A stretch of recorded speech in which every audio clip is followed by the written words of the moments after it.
Okay, excellent. Hi, everybody. Hi. Hello. Welcome. Hello, Hi. everyone. I hope everybody, hi, Tito. I hope everybody had a Hello. good week and feeling okay. If anybody needs a refuah shlema, may the learning we're doing tonight be a merit for you and your recovery. May it be a merit for the return of the hostages. May it be a merit for the healing of everybody in Israel who needs healing, north, middle, and south. It still is so dreadful, all the reports of the rockets, the bombing, the attacks. Wow. It's sometimes it's a little overwhelming. So we ask Hashem that the merit of our Torah learning together should be a merit to bring peace to the Jewish people and healing to anybody who needs it. This week's Parsha, as you know, is Chayei Sarah. But Charlie and I were chatting in shul. I think it was Motzei Shabbos, Charlie. And Charlie asked a really good question on the beginning of this week's Parsha and the ending of last week. So I want to begin by sort of addressing your question, Charlie. So this week's Parsha, as I mentioned, is Chayei Sarah. So the beginning of Chayei Sarah, which, by the way, it's interesting, Parshat Chayei Sarah and Parshat Vayechi, the two parshas that have the word life in the name, Chayei Sarah, the life of Sarah, and Vayechi, and he lived, are the two parshas which talk about the deaths of our ancestors. Chayei Sarah talks about the passing of Sarah Imenu, and Vayechi, at the end, very last parsha in Sefer Bereshit, talks about the death of Yaakov Avinu. So it's a little bit ironic that when we talk about life, it's used in some ways as a euphemism for the opposite of life or a different type of life. In any event, this week's Parsha begins with the passing of Sarah Imenu. And as the Torah tells us, it describes in great detail the steps that Avraham had to do to bury his wife. But the pasuk that Charlie wanted us to pay attention to is the second pasuk. Well, let's read the first two, Hebrew then English. Vayehu chayei Sarah me'ah shana v'esrim shana v'sheva shanim shnei chayei Sarah, chapter 23. Sarah's lifetime was 100 years, 20 years, and 7 years, the years of Sarah's life. Vatamat Sarah b'kiryat arba hi Chevron be'eretz Canaan, vayavo Avraham lispod l'Sarah v'lifkota. Sarah died in Kiryat Arba, which is another name for Chevron, in the land of Canaan.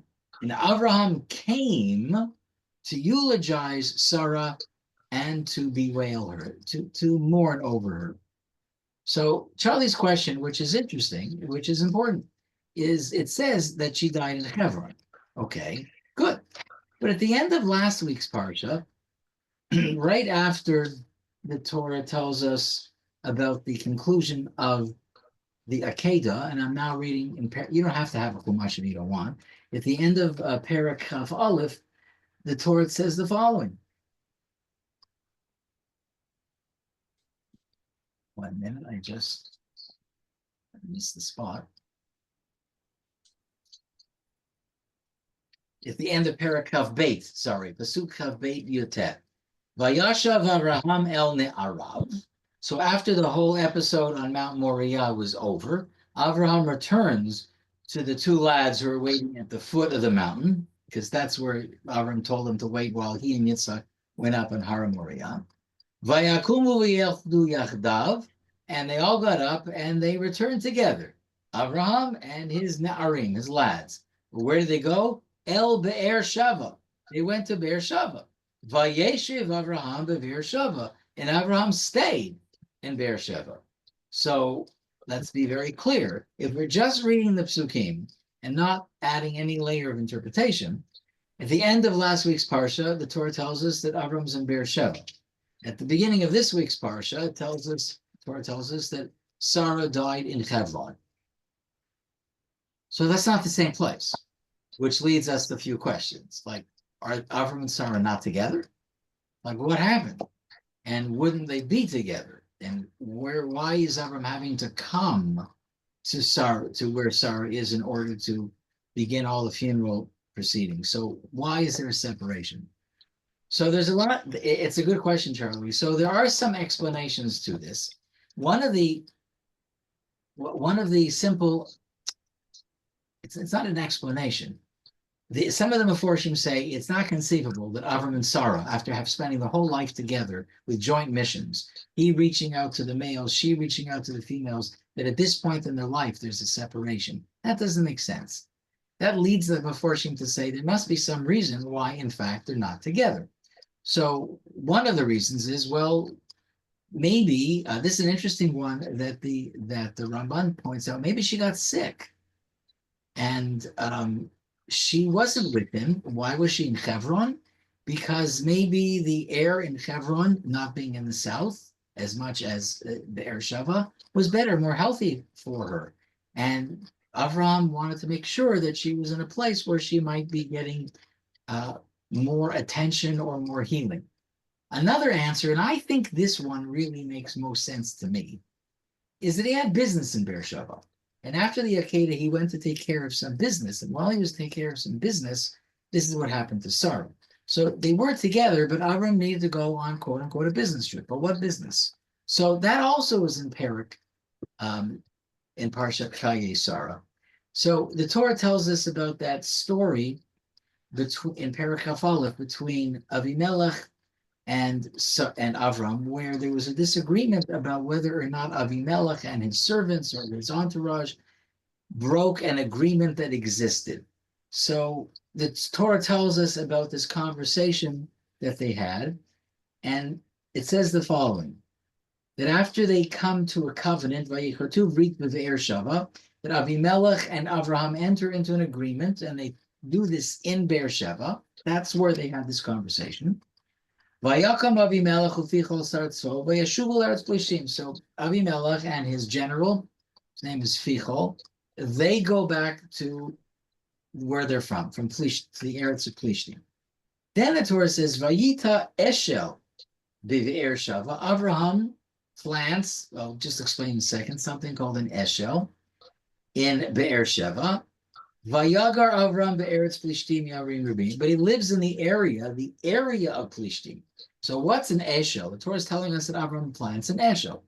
So Rashi says, well, actually, the Gemara reveals that there's a machloket between two of the great leaders of the Moraim, Rav and Shmuel. So one says that an Eshel is like an orchard. He planted an orchard. Why did he plant an orchard? He planted an orchard so that he would be able to serve fruit and engage people in conversation. Would you like to come to my wood? Can I give you a piece of juicy, whatever it is? So it was a means by which Abraham could continue his outreach work. So why is he in Be'er Sheva? He's in Be'er Sheva because he has an orchard that he needs to take care of. He needs to make sure that things are happening properly. But Shmuel, the other one of the disputants, disagrees with Rav and says he thinks actually that while Avram may have served fruit, the word Eshel means more than just fruit, means more than an orchard. And Shmuel actually said that he thinks what Avram did was he built an inn, like a hotel for travelers to stay in. Maybe that's where he served the fruit. And why is it called an Eshel? So Shmuel says actually Eshel is an acronym, but each letter is the first letter of three words. The Aleph of Eshel, Eshel is Aleph, Shin, Lamed. The Aleph means achila, eating. The Shin means shtiyah, drink. And the Lamed stands for lina, lodging. So Abraham created some sort of inn for people to come, to sleep over, to eat, to drink, as a way, of course, engaging in conversation. So it's a business. He's got something going on there. So if that's the case, it makes sense to say, okay, Abraham had to go to Be'er Sheva to take care of things. What happened to Sarah happened in their regular home, which was in Hebron. But Abraham was on a business trip. He got word of what happened to Sarah, and he then returned home to take care of what he had to take care of.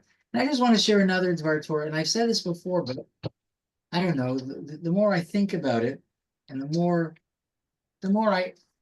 we have people that we all know who sort of encounter this truth.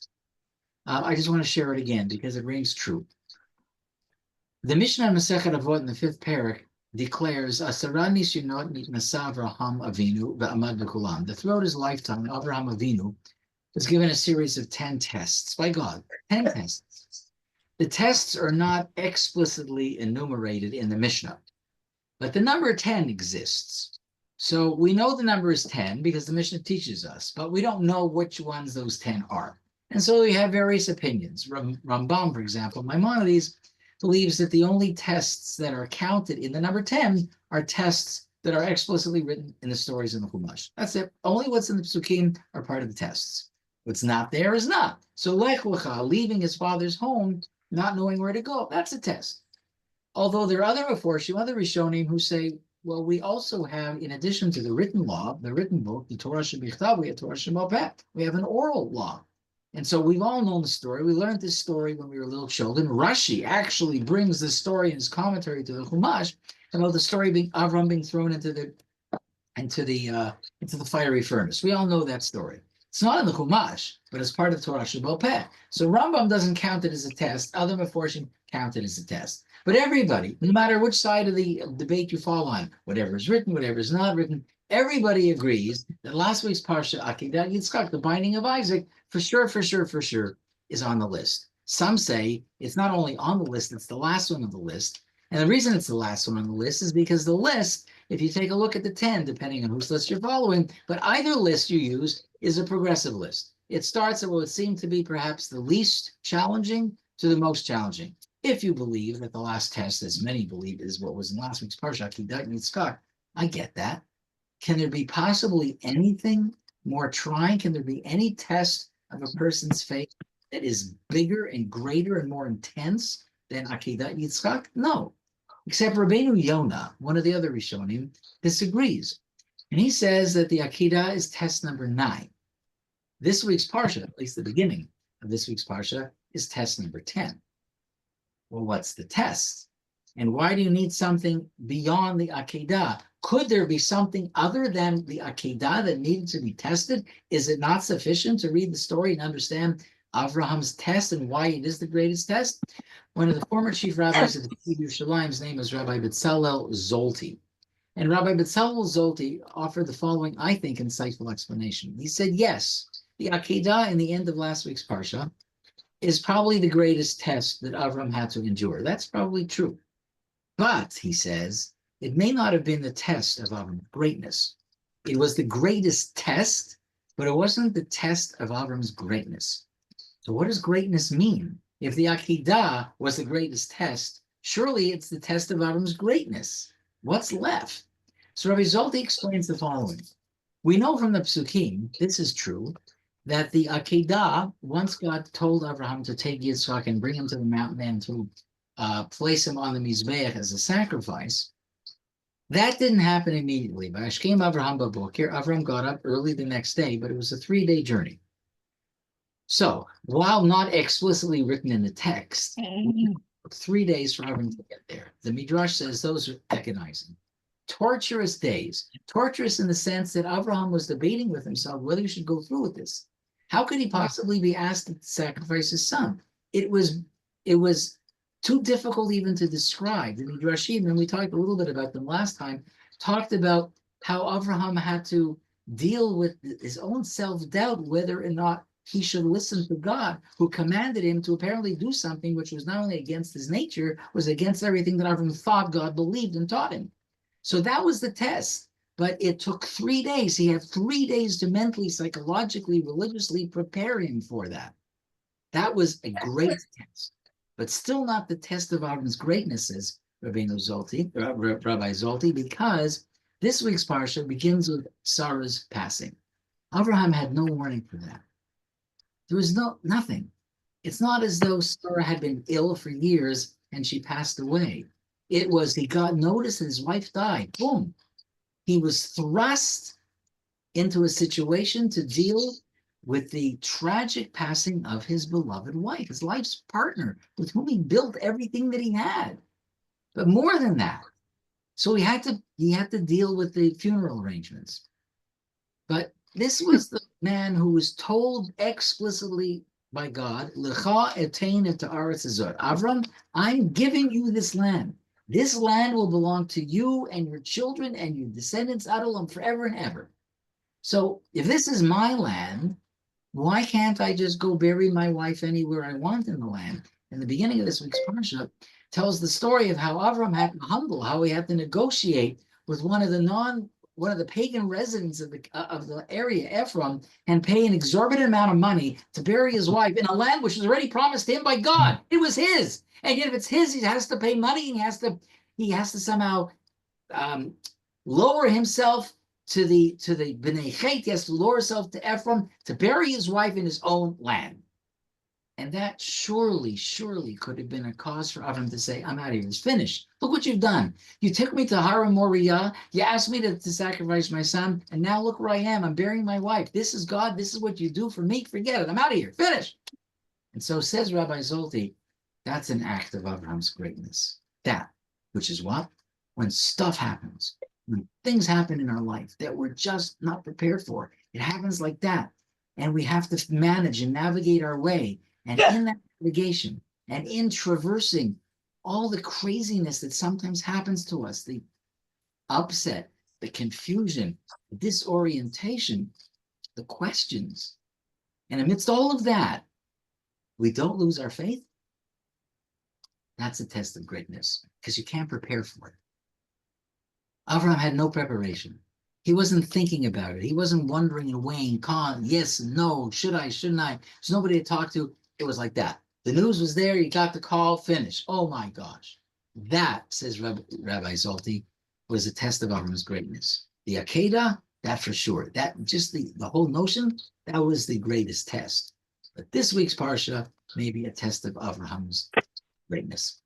And in some ways, of course, that's true for that's life, isn't it? For so many of us, stuff happens and we don't plan it, we're not ready, or we don't want to plan it, we don't want to think about it, and then it happens, and then we have to deal. And that's where sometimes we end up having to use our reservoir of strength to deal with things that we didn't even think we could, but then we do it, don't we? We do it. Those are tests. So that's how this week's Parsha begins.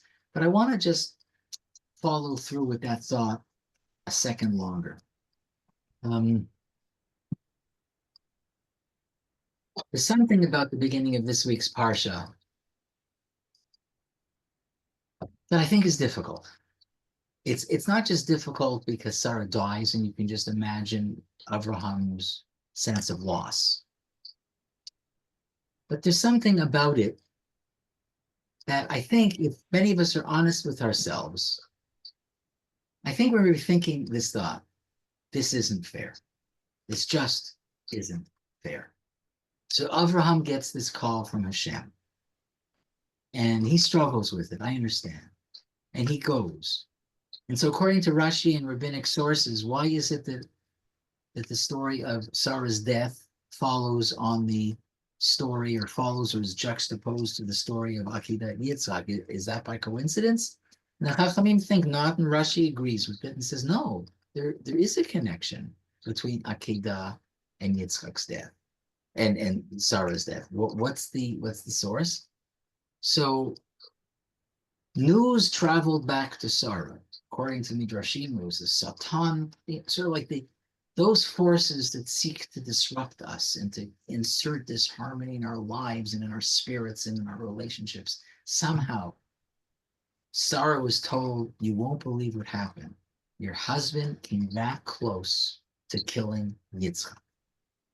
And you can just imagine Sarah, who waited so long to have a baby and cared for this baby so much and was so concerned about raising him in the right way. And how many conversations did Abraham and Sarah have that are not recorded about being childless for so long, and to be told that her husband nearly murdered, I'm going to use that word boldly, dramatically, I know, their son? The shock of this was too hard to bear, and she died. She had a heart attack and she passed away. And you think to yourself, it's so not fair. Like, why did the story have to end this way? Like, did Sarah do anything wrong that she has to die this way? And it's sometimes hard to say those things, like, shouldn't we not ask? But I've said before, I don't think Hashem is afraid of questions. But not only is Hashem not afraid of questions, even if you think and I think this question is a little bit bold, maybe it's a little brazen, maybe it's even a little chutzpahdik, most of those questions have already been asked by our sages in different ways, in different language. And often those questions are said in the literature called Midrash, which, as we've said before, is really how our rabbis, when they encountered the psukim in the text and tried to understand them and to understand what the lesson is, began to think through, so what does it mean? How do we respond to it? So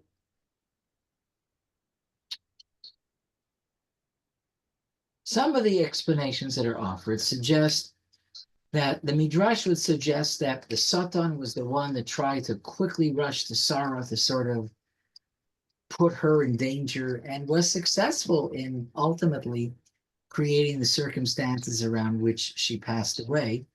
Oh, your husband was, complied with God to kill Yitzchak, and that was too overwhelming for Sarah.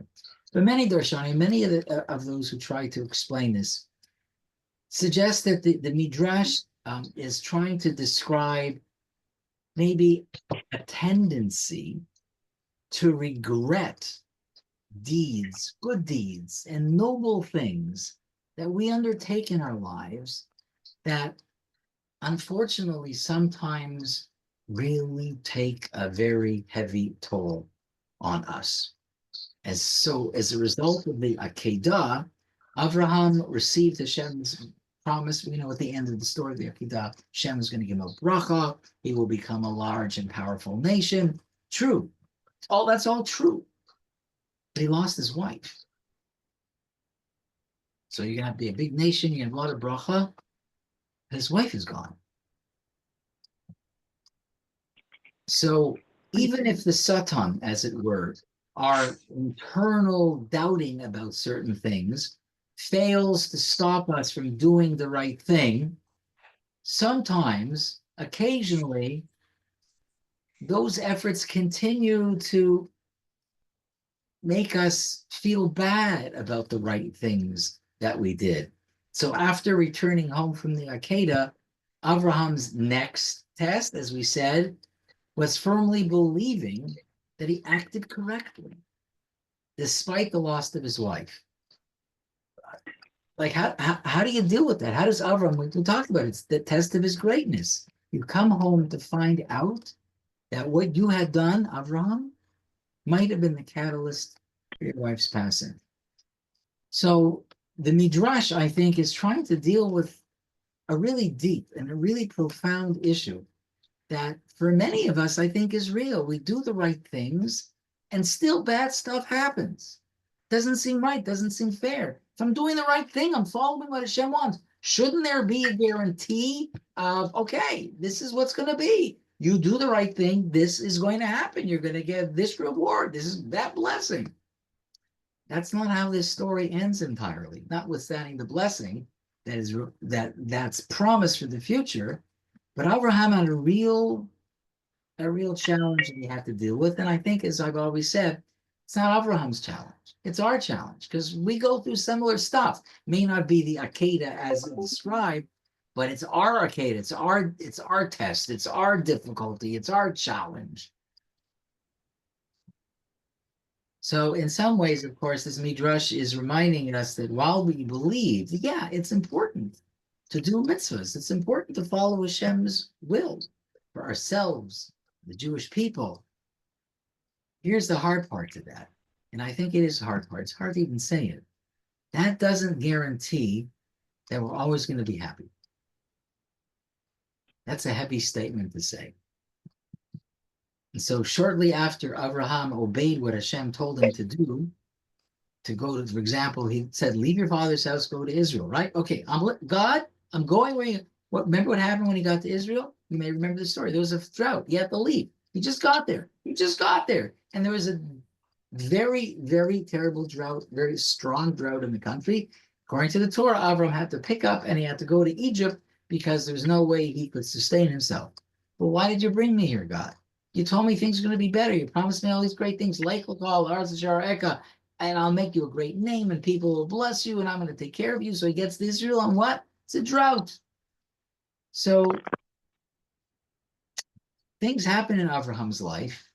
This was the last of them where that's the case. I remember once, I think it was Rabbi Riskin who said this. I think it was him. Life isn't a candy machine where you put your money into the machine, and you push whatever candy bar that you want, and it comes out. Wouldn't that be great? Put the money in, I get the candy out. I do what I'm supposed to, I get the reward. If that's the way you think that this life that Hashem asks us to lead is, Riskin said, and just Rabbi Riskin, everybody, then it's a mistake. It's not a candy machine. And while Hashem does promise us sachar, reward for the mitzvahs that we do, the good deeds that we make sure fills our lives, our time, doesn't mean every deed is going to have its own reward, and it may not even be a reward that you get immediately. And it may be a reward that skips us and goes to our children. And even after you do the mitzvah, it doesn't mean that you're going to be guarded from anything bad happening to you. So Parshat Chayei Sarah, I think, begins with a pretty significant sort of turn to that big question of the relationship between doing what Hashem wants and living a life of happiness. We want that. We desperately want it. We don't want sadness to be part of our lives. We don't want suffering. We don't want mourning. We don't want tragedy. We don't want bad things. But Abraham did whatever he could, bless you, Abraham did whatever he could to follow God's rule. But as you know,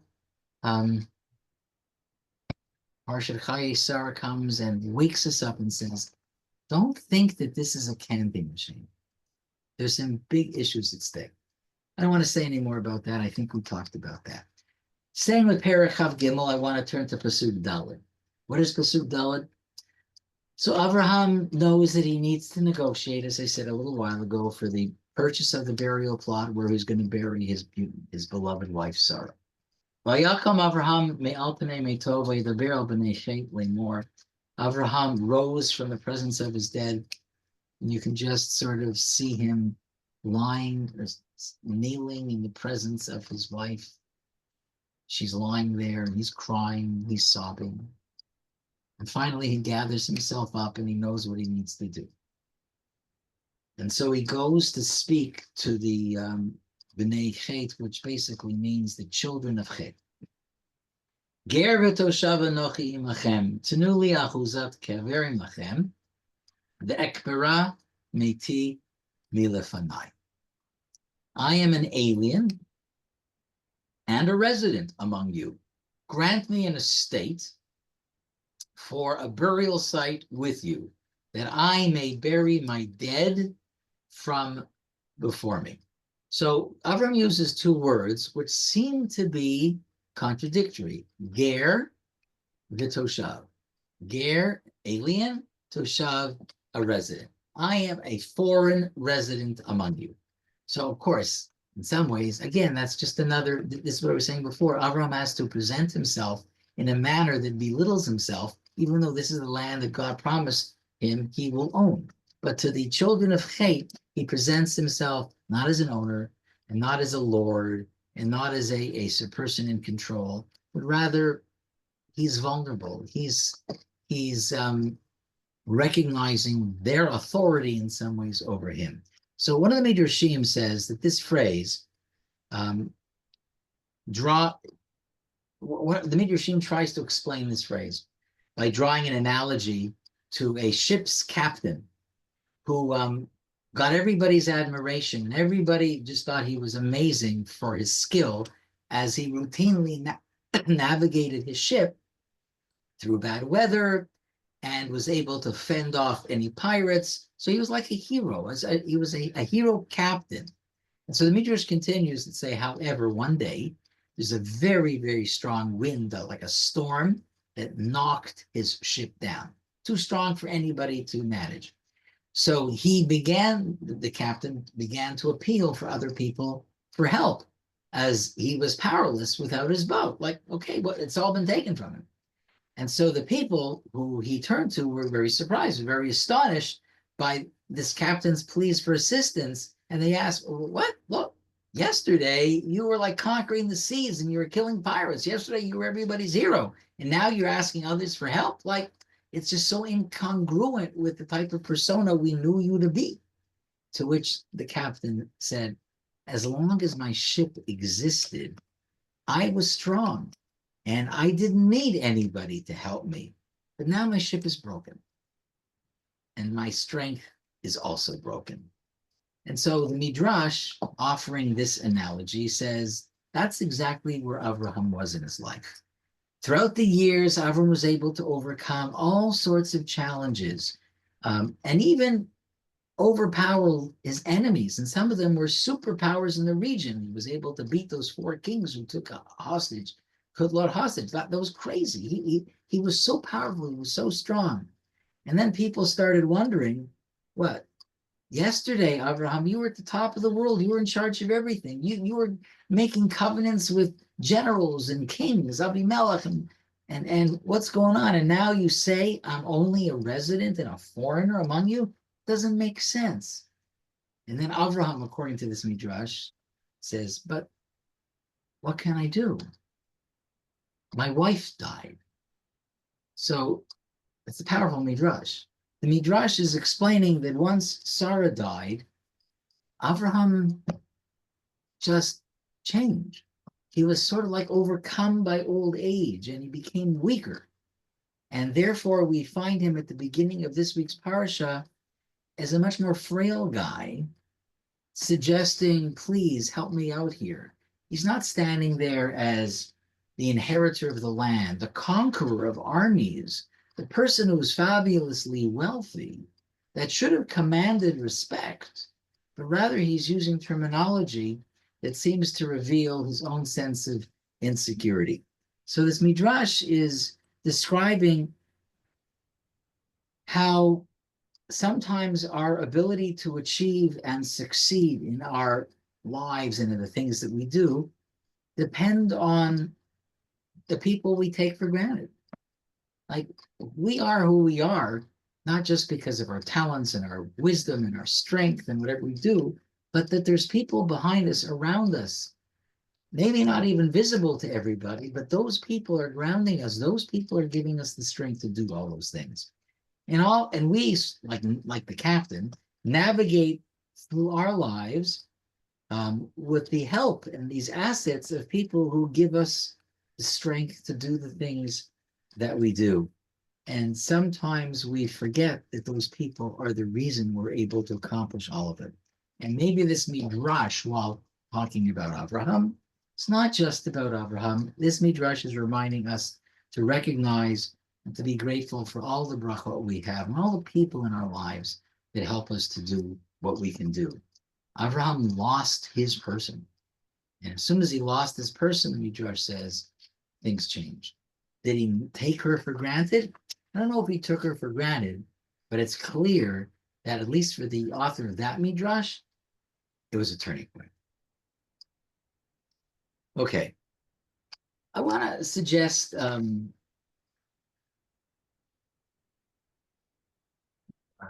let's just jump a little in the Parsha.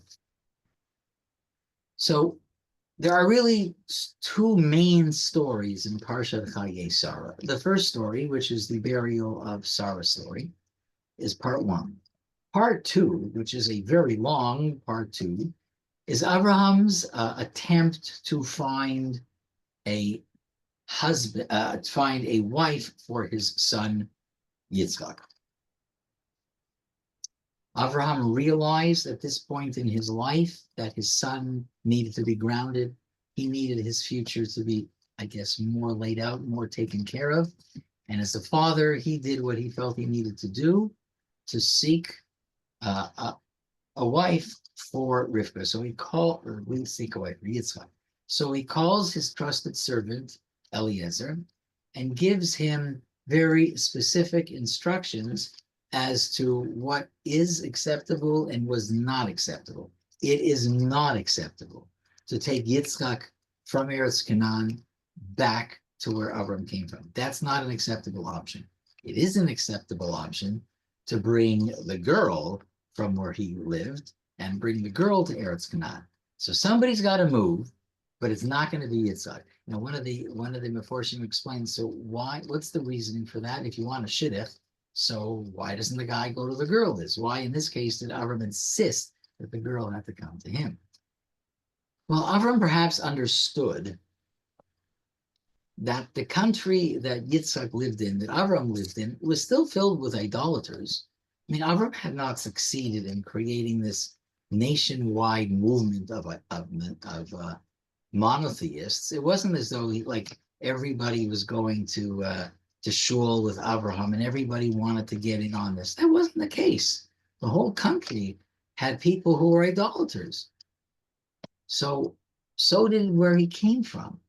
So what is it about moving the woman to where he was? And Abraham was very clever in thinking that what would pose the greatest danger to Yitzchak?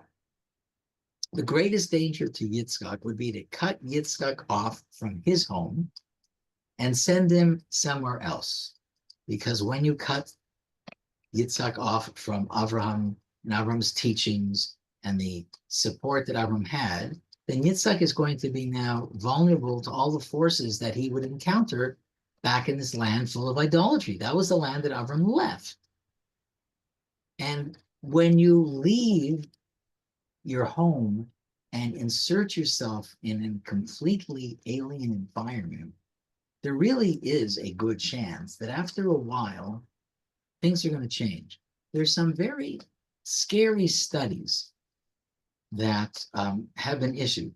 So Jewish day school education, we spend a lot of money on it, and we have a sense of this is going to give our kids the strength that they need.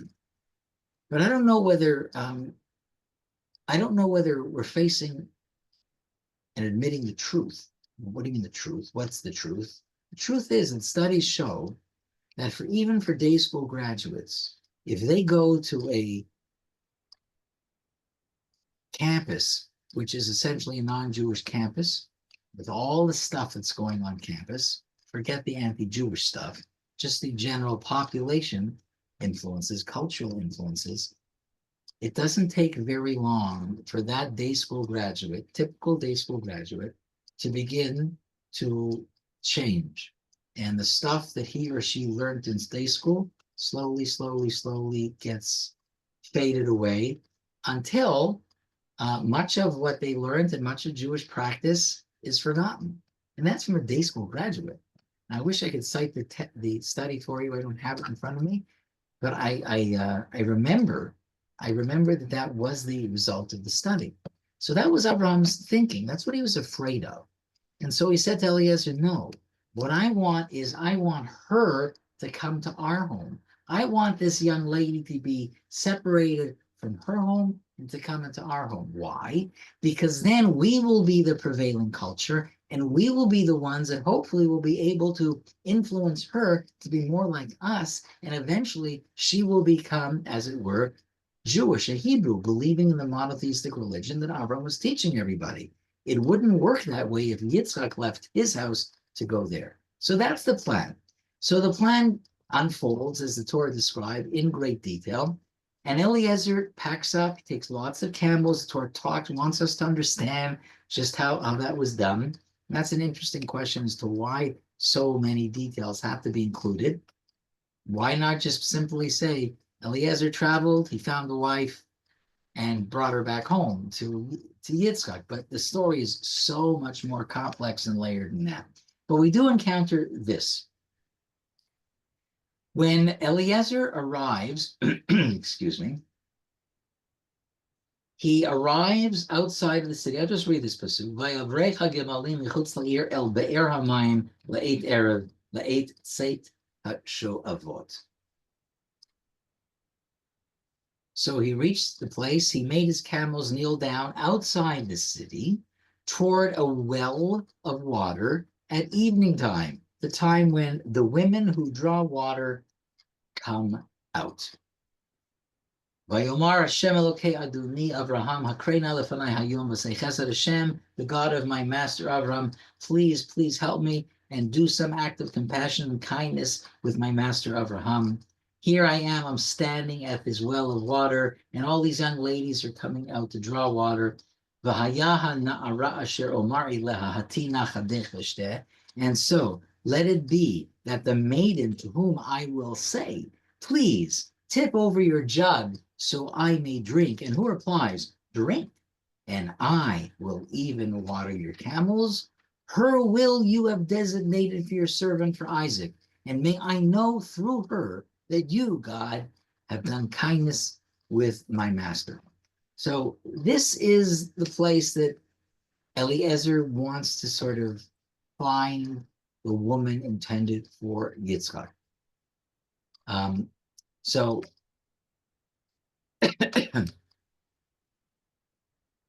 Eliezer prays, and his prayers are answered. As we know, the story, Rivka comes, Abraham's great niece, and she turns out to be a very worthy match for Yitzchak. And in fact, she does agree to graciously offer water to the servant, Eliezer, and to Eliezer's camels. However, if you read the story very carefully, you'll notice a slight discrepancy between the expectations that the Torah says Eliezer had and what her answer was. So Eliezer envisioned a girl. This is what he was thinking in his head. He envisioned a girl who would respond to his request for water. He envisioned the girl who would say, drink, and I will give water for your camels to drink as well. That's what he expected. But that's not exactly how it went down. If we read it carefully, and I'll read what Rivka says. Vatomer, I'm reading in chapter 24, verse 18. Chapter 24, verse 18. Vatomer, Shitei Adoni, which means, and she says, drink, my master, drink, my Lord. Vatemaher v'tored kada al yada vatashgehu, which means, and she quickly lowered her jug to her hand and gave him to drink. That's what she did. That's the pasuk.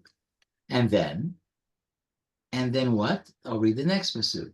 Vatechal lashkotov, she finished giving Eliezer to drink. Vatomer, and so she continued. She said, Gam ligmalecha eshav, I'm also going to draw water and give water to your camels. So it sounds like it's identical, but it's not. It's not identical. What's the difference? In his mind, Eliezer wanted the response to be, I'll give you, I'll give you camels. It's all in one. It's all in one. But that's not what Rivka did. What Rivka did was, first he gave him to drink. First she gave him to drink. End of the verse. When she finished giving him to drink, she says, and now I'll give you camels. So it seems like it's almost identical, but it's not. And is that difference significant? Could it be that in that small little pause between giving Eliezer the drink and only then offering for the camels, is there some sort of hidden meaning? So I want to share an idea with you. It seems that Eliezer was looking for a woman who was just like bursting with kindness. It was just so overflowing and enthusiastic about her generosity and willing to just help others as much as she could, as quickly as she could, almost instantaneously, almost as though it was an instinct. And she would agree, yes, I'll give your camels, boom, done, finished. And that Eliezer said, yeah, that's what I want. Something of just it seems to be natural and seems to be this wellspring of chesed and generosity that just comes forward. But it seems to be that Rivka has a different attitude or a different approach. Her approach is almost like a first things first. First things first. Let's first ensure you have to drink. And that's the first level. And after we take care of that, she says, okay, now that that's done, that's taken care of, I am going to give your camels to drink. First, she did, I guess, I'm not going to say the ordinary, or the more natural, or the more commonsensical thing to do. A man needs water, give the man, I guess a human thirst is significant. And then after taking care of that, we do the extraordinary. The ordinary is giving him to drink, Eliezer. The extraordinary is giving all these camels. And yes, camels drink a lot of water, so it's really an undertaking to do that. So Rivka's conduct, is it significant? Maybe it is, especially in a story that has so many details. And we know, generally speaking, it's a fair statement to say the Torah doesn't include a lot of description. And this Parsha is like off the charts. There's so much description. And if there is variations and discrepancies, that is almost like another flag to say, wow, I wonder why there is. So maybe Rivka's conduct teaches us the importance of, I guess, calculation and thinking things through and patience. Even in the area of chesed, it's tempting, I think, probably, for well-intentioned people with big hearts and a genuine, honest, authentic chesed neshama. It's tempting for people to just, by impulse, do as much as they can and to do extraordinary things. And sometimes maybe making over-ambitious commitments before realizing what's actually involved. Maybe Rivka slowed it down a little bit to just make sure that she thought things through a little bit more. Maybe chesed is sometimes more effective, maybe successful, maybe even long-lasting when it's conducted with a little bit more of, let's calculate this. And I want to be clear what I'm not saying. I'm not saying to calculate it so you do less chesed. I'm not saying that. I'm not saying that if you stop to think about it, maybe you do less, and doing less chesed is the goal. I don't think that wasn't Rivka's goal. But the fact that Eliezer thought this should be her response, and that wasn't her response, even though she ended up doing both parts of what Eliezer said, but she did it in a gradual step. Step one, step two. There's a pause. Maybe that step one, step two thing is worth it. Maybe that thinking things through, not knee-jerk. And you would think any chesed is obviously a good chesed, right? You don't have to think it through. But maybe that's not 100% true. Maybe there are cases that all of us can think about where, had we thought about the chesed we were doing, we would have come up with a way that might have even been longer lasting, might have reached more people, instead of jumping into it and say, oh, I didn't realize that. Okay, so I made that commitment next time. But maybe that's one of the goals the story is trying to teach us. Think it through now so you get to maximize your impact without just having to do it knee-jerk and without thinking it through. Okay.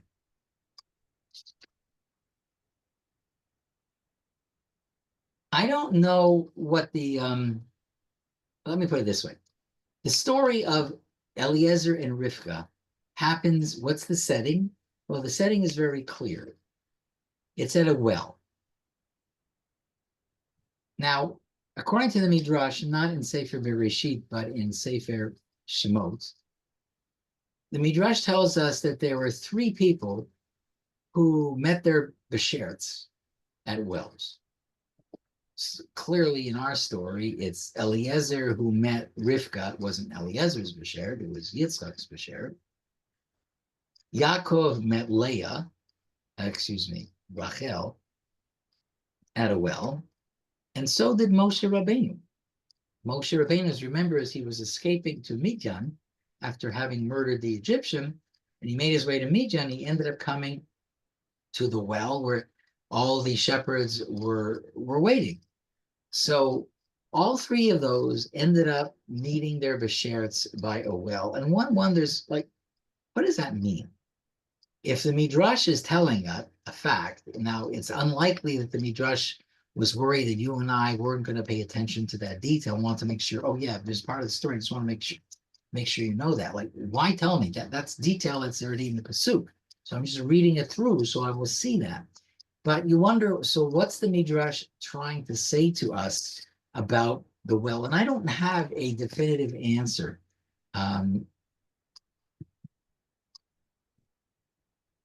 Possibly In each of the three cases, our case, which was Rivka, the second case, Yaakov and Rachel, and the third case, Moshe and Zipporah, there's an element of consideration and concern that takes place in each of those three. That somebody is worried about the welfare of somebody else at the well. It's almost as though the well becomes the site that brings out these qualities of concern. Rivka, of course, shows her concern about Eliezer's welfare and then the camels. And Yaakov was concerned about Rachel and why nobody else was watering their animals. Moshe was worried about the daughters of Tzipporah, the daughters who were coming to the well being bullied by big bad shepherds who were taking advantage of ostensibly weaker women. And so there's a care and concern. And maybe the well is that. And maybe that's has something to say about the way in which relationships get built. They need to be lasting relationships. Lasting relationships need to get built on moments of care and concern. The other thing that I was wondering is maybe the well as a metaphor, not just for care and concern, but water had to be drawn from the well. If you want to drink the sweet water, in those days, you didn't turn on the tap. You needed to work a little. You needed to drop the bucket. You needed to schlep the bucket. You needed to pour out the bucket and reset, start a beginning. So wells represent the sweetness of water. Wells represent the ability to hydrate, but not just for the purposes of keeping your body hydrated, but animating it, giving it the strength it needs to do the things that it was intended to do. And you can't do that without drawing the water. Shaftem mayim. You have to do the work. And any relationship, these three, of course, became pivotal relationships for the Jewish people. Abraham wanted his son to marry somebody, and Yitzchak, of course, marries Rivka, and their child becomes Yaakov, who became the progenitor of the entire Jewish people through the Yud Beit Shvatim, the 12 Shvatim. And Yaakov meets Rachel, and Rachel ultimately is the woman who, as we now have said, she's in heaven, as it were, crying for the welfare of the Jewish people. Rachel mevaka al baneha, that she is the one who's telling God, God, you need to save your children, bring them back home, bring them back home. And Moshe Rabbeinu, of course, he's the one that ultimately marries Tzipporah and moves to become the great leader of the Jewish people. So I don't know whether or not the metaphor of the well is the metaphor of Mayim ultimately being Torah, or the well not only being Torah, but being the source of the nature of relationships needs work. You got to draw. You have to draw on something, your strength, your kindness, your compassion, your mind, your heart. That's what a well represents. Okay, I want to do a little bit more. I want to share a very, very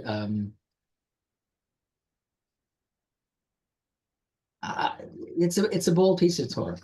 It's definitely a bold piece of Torah. I think it may resonate historically, currently, what's going on in Israel.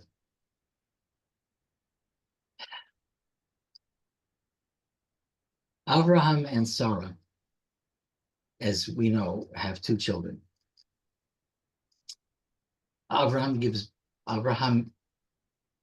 His eldest son, Abraham's eldest son, is Ishmael, born through Hagar, the handmaiden of Sarah. So at the height of her struggle of being a barren, childless woman, Sarah decides that maybe Abraham should marry her handmaiden Hagar. A baby would be born. And through Hagar, Sarah is wondering whether there could be a future for Abraham and Sarah, not through her own child, but through Hagar's child. And Ishmael is born. Then, of course, Hashem promises Abraham and Sarah they're going to have their own child biologically together, and Yitzhak is born. The Torah tells us, Vaidulu Narim, the children get older, and Sarah, paying very close attention to what she sees happening, realizes that these two boys can't stay together. She sees the way Yishmael is developing. She knows the way she wants Yitzchak to develop. And she turns to her husband and says, I'm sorry, they can't be together. You need to get rid of Yishmael. So it's a difficult scene. It's a very difficult scene because Abraham loves his kids. And as we saw in last week's Parsha, when Hashem tells him about the Akedah, and he says, Kachna et bincha et yichidcha asher ahavta et Yitzchak, Abraham genuinely, authentically doesn't understand what Hashem is talking about. He says, take your son. And Abraham says, I have two sons. No, why won't you take your only son? He says, what do you mean? They're only sons. One is the only son from Hagar, that wife, and the other one is the only son from Sarah. And Abraham's not kidding here. No, he says, Asher ahavta, Hashem says, no, I'm talking about the son that you love. Now, Abraham genuinely says, I love them both. And then Hashem says, you know what I'm talking about? I'm telling you. Kachna et bincha, your son, Yichit, your only son, the one you love, I'm talking about Yitzchak. So Abraham loves both his kids, and he had to hear his wife Sarah say to him, you need to get rid of Yishmael. And Abraham didn't like this. Torah says, this was so bad in Abraham's eyes. But then Hashem came to Abraham and said, she's right. Shema bekolah. You have to listen to her. She is seeing things that you're not seeing. And you have to get rid of Yishmael. So Yishmael becomes this son who represents the bad influence. Now, while the Torah does not explicitly say what it is that Yishmael was doing, the fact that Sarah identifies something about Yishmael as being so unacceptable that it was appropriate in God's eyes to send Yishmael and his mother away leads the Chachamim to suggest that it must have been something. It wasn't as he was bullying Yitzchak and they were, he wasn't sharing his sand toys with him in the sandbox. It was not. The Chachamim say in the Midrash that he was doing the serious sins of the three cardinal sins: shvichut damim, acts of murder, acts of theft, acts of sexual immorality. The big three. Those are the things that Sarah was noticing in Yishmael's behavior. So Yishmael is the progenitor of a group of people we identify today as Arabs. Yeah. That's who we are. I'm saying Arabs, not Palestinians. That's a political term. We know that. But the Arab nation as a nation is traced back to Yishmael.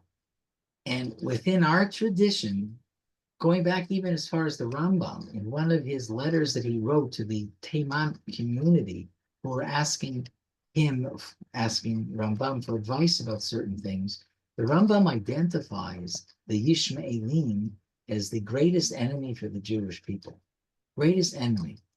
And one of the things that's pointed out, and I say this because I think in our lifetime we've seen evidence of it, unfortunately, when Yishmael is sent out with Hagar. And you remember the scene where she can't bear to see Yishmael crying and maybe thirsty and maybe excuse me, dying. So Hagar places Yishmael near a bush, and she herself distances herself so she's not witnessing what she believes will be the death of her son Yishmael. But God doesn't let that happen. God doesn't let that happen and intervenes and saves Yishmael and opens up Hagar's eyes to show her that there's a well of water. Look, there's right there. She didn't see it, or she couldn't see it. But in any event, Hashem then gives a bracha to Hagar about her son and says about her son Yishmael that he will become Pera Adam.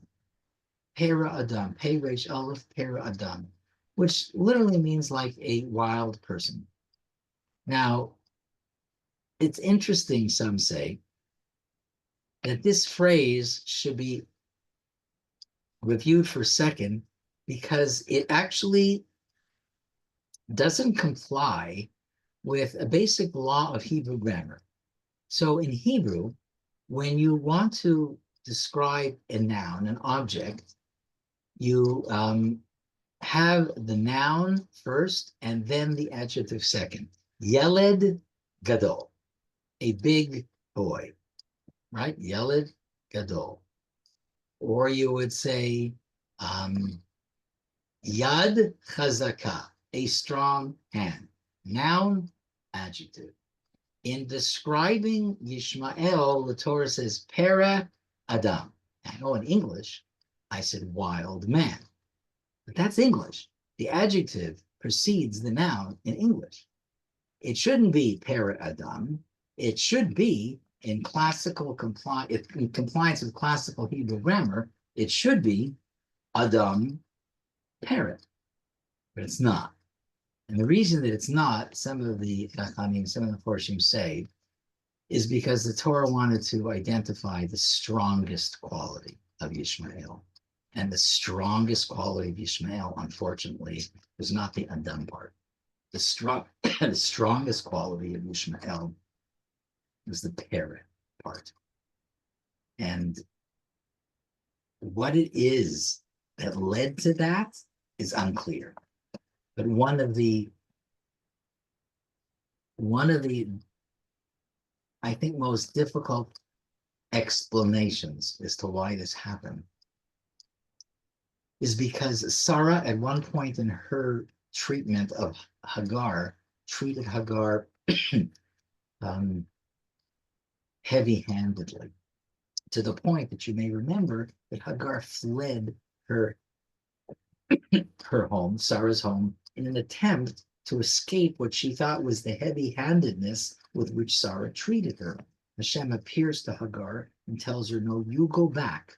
You go back and live with Sarah. You will get a bracha, but you must be under her tutelage. You must be under her mastery. So Hagar does return. And some of the Meforshim say that heavy-handedness is what led to this sort of reality. And it's a hard pill to swallow for all of us. The Torah's projection of the nature of the conflict between Yitzchak and Yishmael continues ad hayom hazeh. I don't have to give you any more descriptions than you've read in whatever you've read since October 7th that confirms this description of Pera Adam. But it seems to be something that has stayed throughout all of history, including the time of the Rambam, who in the 12th century, in writing a letter to the Jews of Teiman, declared the very same thing, that this is a relationship of struggle and challenge that seems to be true in the past. It's definitely true, was true in the present, and he even predicted it to be true in the future. And we are part of the future that the Rambam predicted. Yiratzon, may Hashem find the way for this to come to an end. And for the promise that Hashem gave to Avram at the beginning, when he said to him, I'm going to bless those who bless you, and I will curse those who curse you. And Hashem should finally make that true. Make those who support and are friends of the Jewish people and the Jewish state, may they find blessing, and may all of our enemies, wherever they are, may the promise that Hashem gave to Avram Avinu, that I will bring their demise. May we witness in our time, the demise of our enemies and the return of the Jewish people to our beloved country, the shalom, the simcha, and bracha. Thank you, everybody, for listening. I appreciate you joining for tonight's shiur.